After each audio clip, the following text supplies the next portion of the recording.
When forgiveness isn't enough, healing after betrayal. Dirty texts, dick pics, and boiling over. Stop using boundaries, guys. You have an apology problem. You are holding yourself back. What you can do or what to do when you're not having sex. You've never seen us in action.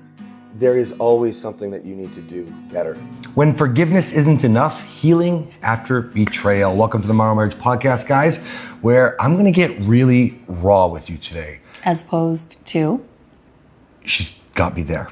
Okay, so listen, this is coming because many of you need to learn to forgive. Many of you need to heal. More importantly, I heard Kathryn on a call last week talking to a woman. Her husband's having a lot of affairs, and there's a couple things that we're seeing a lot of, okay? So let me rewind. If you've listened to us talk about affairs, we are dead set. You must take responsibility for yourself. Nobody's fucking around on, cheating on, divorcing, punching someone in the face. If you're fucking awesome, these things don't happen, okay? You have made some mistakes, therefore the affair has happened. Now, I say this all the time. Obviously, we need to address morals, core values, the bad choice of the person who had the affair, the decision they made to go that far. Obviously. So number one, if you're a person who's had an affair and you are coming into contact with my content, our podcast, and you dare throw in your partner's face it's their fucking fault, no. Listen, we take responsibility for every decision. And in the next episode, I'm going to talk about something that Kathryn and I have to take responsibility for that we fucked up. Stay tuned. But here, listen. Just because we're taking responsibility doesn't excuse the person having the affair. So if you were this type of person, and likewise, the kind of asshole this fucking dude is telling his wife he's been having multiple affairs, and like the conversation, like the woman's in tears on the phone with Kathryn, and the woman is saying, well, I have to have an affair. This is him. She's doing him, okay? I have to have an affair because you don't give me enough head. What in the actual fuck are you talking about?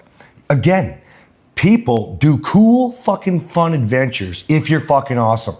If you're not awesome, dude, maybe you stink down there. Maybe you're a dickhead and she doesn't want your parts anywhere near her face, man.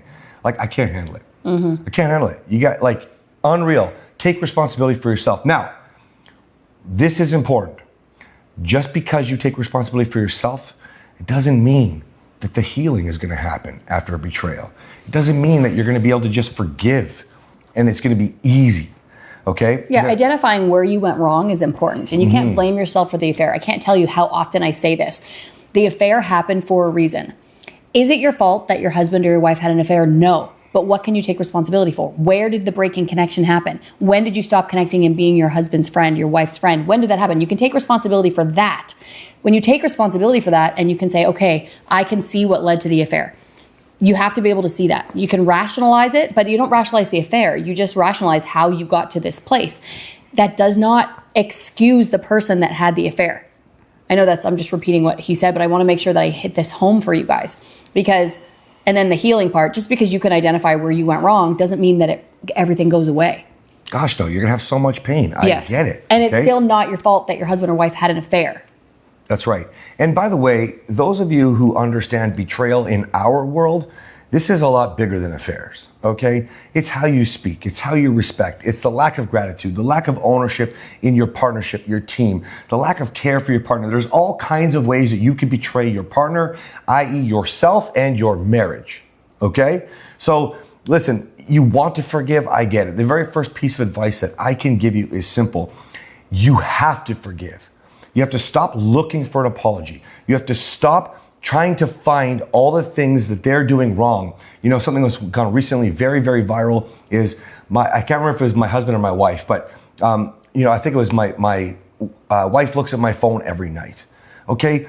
If he had the affair and you're looking at the phone every single night, if you're tracking a vehicle, Friends Finder, 360, whatever the shit is these days, like getting a spy on fucking Instagram, listen, you are literally perpetuating, creating all of the fear that you don't want, the forgiveness that you're desperately trying to achieve so you can heal, or the healing so you can finally forgive and move past.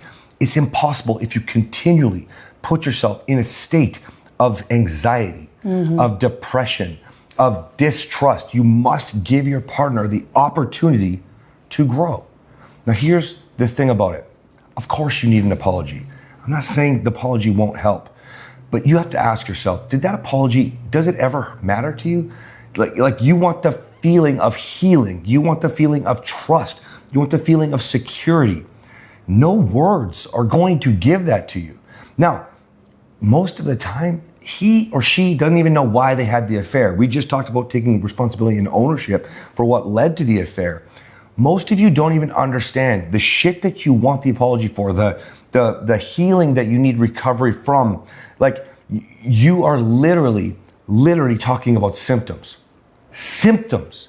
And as long as you're focused on symptoms, not the issues that led to the disconnection that needs to be bridged, and creating connection again.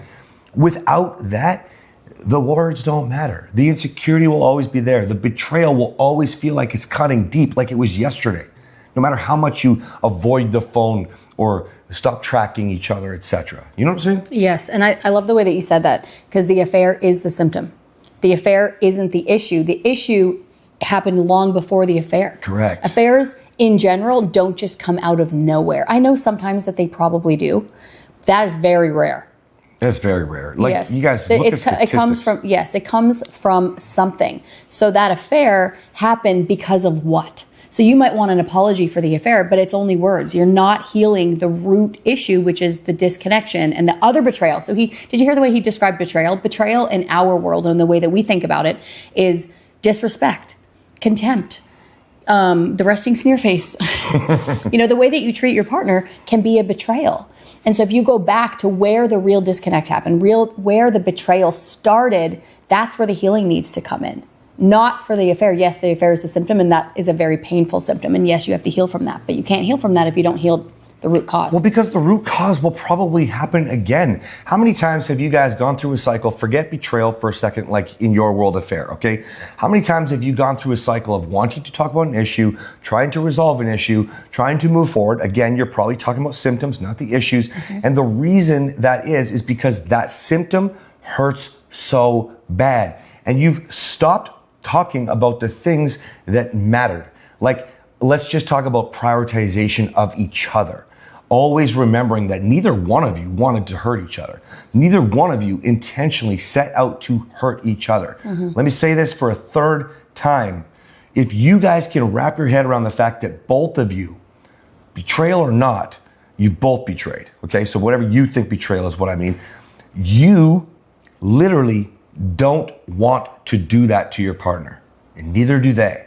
And if you can wrap your head around that, you would be more open and receptive to like your partner's needs when they're hurt. Now, most of you don't hold someone accountable. You just scream, yell, blame, complain, right? The weekend, we just had somebody on the weekend. Oh yeah. So he plans Wednesday night dates. She plans the Saturday morning dates or whichever. Okay. And like, it's a beautiful system. And so I got her to hold him accountable and him to hold her accountable, but in a positive way. Hey, baby, I really miss the Saturday morning dates. I'd love to do one again. Rather than, hey, you know what? I plan all the dates on Wednesday. You never do your job. You never. Fuck. That is betrayal.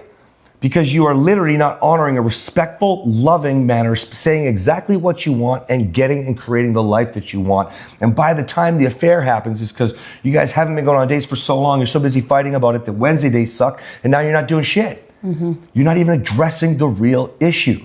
That's the problem. You can't heal from any of your symptoms or issues if you can't identify what you're feeling, why you're feeling it, why you made the mistakes, where the symptoms came from. And if you could wrap your head around this, you stop putting Band-Aids on your shit and repeating your cycles over and over and over again. Right? Mm-hmm. Anything else you'd like to add? No, that was perfect, honey. All right, guys. We'll see you next time. Bye.